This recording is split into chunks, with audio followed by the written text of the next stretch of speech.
বেইমানি কখনো অপরিচিত মানুষেরা করে না, বেইমানি করে পরিচিত এবং আপন মানুষেরাই। একটা কথা মনে রাখবেন, আজ পর্যন্ত কেউ কারোর পা চেটে বড় লোক হতে পারে নাই, ইতিহাস তার সাক্ষী।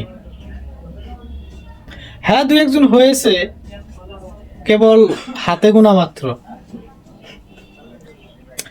আপনি অন্যের ব্র্যান্ড ব্যবহার করে চলার থেকে নিজের নামে একটা ব্র্যান্ড তৈরি করেন, নিজের ব্র্যান্ডটাকে শক্ত করে আর নিজের নামের ব্র্যান্ডটা ব্যবহার করে একবার চলে দেখেন, লাইফ চেঞ্জ হয়ে যাব। অনেক অনেকটাই স্বাদ আলাদা। হ্যাঁ।